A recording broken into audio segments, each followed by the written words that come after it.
எல்லோருக்கும் பணிவான வணக்கம்.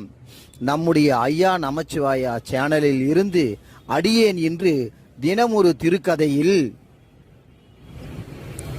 ஒருவர் ஒரு சாமியாரிடம் சிஷியனா சேரணும்னு ஆசைப்பட்டு சாமியாருடைய ஆசிரமத்துக்கு போறார். ஆசிரமத்துக்கு போயிட்டு, சுவாமி, நான் உங்களுடைய சிஷியனா உங்ககிட்ட சேரணும் அப்படின்னு கேட்குறான். உடனே அதுக்கு அந்த சுவாமியார் சொல்கிறாரு, அதெல்லாம் இங்கே யாரும் சிஷியனா நான் சேர்த்துக்கிற மாதிரி இல்லைப்பா, அதெல்லாம் உன்னால் முடியாது, நீ போயிட்டு வாப்பா அப்படின்னு சொல்கிறாரு. இல்லை சாமி, நான் சிஷியனா உங்ககிட்ட சேர்ந்தே ஆகணும் அப்படின்னு அவன் மறுபடியும் சாமிகிட்ட கேட்குறான். உடனே அந்த சாமியார் சொல்கிறாரு, இல்லை இல்லை முடியாது போ அப்படின்னு சொல்கிறாரு. இல்லை சாமி, நான் சாமியார் உங்ககிட்ட சிஷியனா சேர்ந்தே ஆகணும் அப்படின்னு மறுபடியும் கெஞ்சறான், கெஞ்சறான், சேர்ந்தே ஆகணும்னு பிடிவாதமாக கேட்குறான். உடனே சாமியார் என்ன சொல்கிறாரு அப்படின்னா, அதோ தெரியுது அந்த குளத்துல போய் நல்லா முழுகி குளிச்சுட்டு 108 முறை முழுகி குளிச்சுட்டு என்னை வந்து பாரு அப்படின்னு சொல்றாரு. உடனே இவன் என்ன செய்யறான், அந்த குளத்துல போய் 108 முறை முங்கி முங்கி முங்கி எழுந்துட்டு நேரா வரான், ஆசிரமத்தை நோக்கி வந்துன்னு இருக்கான்.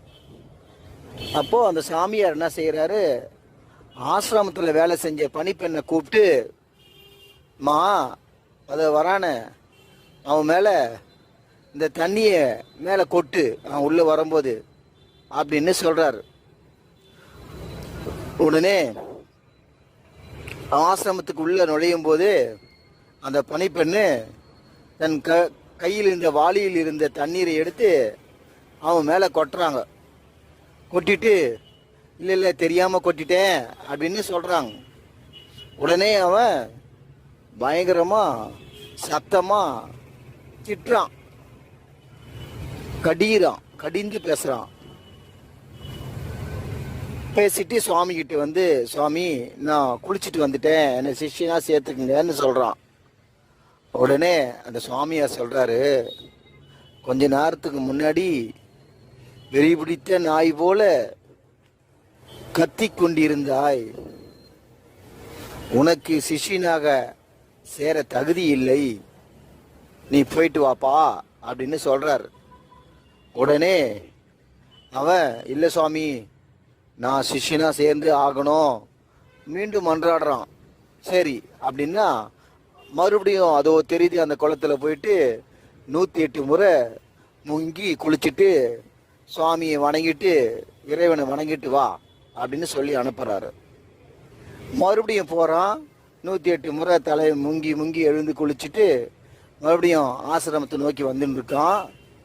இப்போ சாமியார் என்ன செய்யறாரு, அதே பணிப்பெண்ணை கூப்பிட்டு, பெருக்கிட்டே இரு, அவன் கிட்ட உள்ள வரும்போது அவன் காலில் இந்த துடைப்பம் படுற மாதிரி பெருக்கு அப்படின்னு சொல்றார். சொன்ன உடனே சரி சுவாமின்னு சொல்லிட்டு அந்த பணிப்பெண்ணும் தயாரா துடைப்பத்தை கையில் எடுத்துக்கிட்டு பெருக்கின்னு இருக்கா. அவன் நேராக உள்ளே வரான். உள்ளே வந்தவுடனே அவன் காலில் படுற மாதிரி குப்பையை அப்படி இப்படி தள்ளுறான். உடனே அவன் சத்தம் போடாமல் அப்படியே மெதுவாக அவளை பார்த்து முறைக்கிறான். முறைச்சிட்டு, இன்னும் இது பழக்கம் அப்படின்னு சின்னதாக ஒரு சத்தம் போடுறான். சத்தம் போட்டு உடனே அமைதியாகிடுறான். ஆகிட்டு சுவாமிகிட்ட போயிட்டு, சுவாமி, நான் குளிச்சுட்டு வந்துட்டேன், என்னை சிஷியனா சேர்த்துங்கன்னு சொல்கிறான். கொஞ்ச நேரத்துக்கு முன்னாடி அந்த பணிப்பெண்ணை பாம்பு சீர்ற மாதிரி சீர்னியே, உனக்கெல்லாம் தகுதி கிடையாது, நீ போகலாம், சிஷியனால அவனை சேர்த்துக்க முடியாது என்று சொல்கிறார். உடனே மறுபடியும் அவன், இல்லை சுவாமி, நான் சேர்ந்தே ஆகணும் அப்படின்னு சொல்கிறான், மன்றாடுறான் மறுபடியும். சரி அப்படின்னா அது குளத்துல போயிட்டு மறுபடியும் 108 முறை தலை முங்கி குளிச்சுட்டு இறைவனை வணங்கிட்டு வா அப்படின்னு சொல்லி அனுப்புறாரு. போகிறான், 108 முறை குளிக்கிறான், மறுபடியும் வரான். இந்த முறை என்ன செய்கிறாரு சாமியார், அவனை அந்த பணிப்பெண்ணை கூப்பிட்டு, மா அதை வரான் பாரு, முன்ன எப்படி பண்ண, இப்போ என்ன செய்யணும்னா இந்த கூடையில் இருக்கிற பாரு குப்பை, இந்த குப்பையை எத்துமே அவன் தலையில் கொட்டு அப்படின்னு சொல்கிறாரு. உடனே அவன் அந்த அம்மா தயாராக கையில் கூடையை வச்சுக்கிட்டு வாசப்படிக்கு உள்ளே நின்றுட்டுருக்காங்க. அவன் குளிச்சுட்டு உள்ளே வரான். வந்த உடனே அந்த கூடையில் இருந்த குப்பையை திடீர்னு அந்த பணிப்பெண்ணு அவன் தலையில் கொட்டுறாங்க. உடனே அவன் திரும்பி பார்த்துட்டு மெதுவாக அமைதியாக சிரிச்சிட்டு, அம்மா நீ கொட்டினது குப்பை அல்ல, பூக்கள், என் சுவாமி எனக்கு வரவேற்ற பூக்கள், இது நான் சந்தோஷமாக இந்த பூக்களை எனக்கு அர்ச்சனை பண்ண மாதிரி நான் ஏற்றுக்கிறேம்மா அப்படின்னு சொல்லி, பரவாயில்லம்மா நீங்கள் போங்க, தெரியாது தானே கொட்டினீங்க, இது என் சுவாமியுடைய பூக்கள், இது வரவேற்கக்கூடிய பூக்கள் இதுன்னு சொல்லிட்டு உள்ளே போகிறான். உடனே சாமியார் அவனை பார்த்து சிரிச்சுக்கிட்டு, இப்பொழுது நீ பக்குவம் அடைந்தாய், உன்னை நான் சிஷ்யனாக ஏற்றுக்கொள்கிறேன் என்று கூறி அவனை சிஷ்யனாக ஏற்றுக்கொள்கிறார்.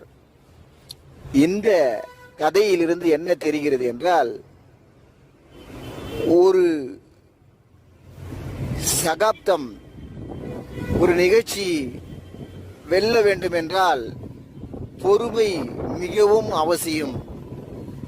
ஒரு மனிதனுக்கு பொறுமை மிகவும் அவசியம். எந்த ஒரு செயல் செய்தாலும் பொறுமையுடன் செய்ய வேண்டும். அது நிச்சயமாக வெற்றியை தேடித்தரும். பொறுமையும் சகிப்புத்தன்மையும் விடாமுயற்சியும் இருந்தால் நாம் நினைத்த இடத்தை அடையலாம் என்பதற்காக இந்த கதை. இந்த கதை உங்களுக்கு பிடித்திருந்தால் சந்தோஷம் அடையுங்கள், பிடிக்கவில்லை என்றால் வருத்தம் அடைய வேண்டாம். திருச்சிற்றம்பலம், திருச்சிற்றம்பலம். நன்றி.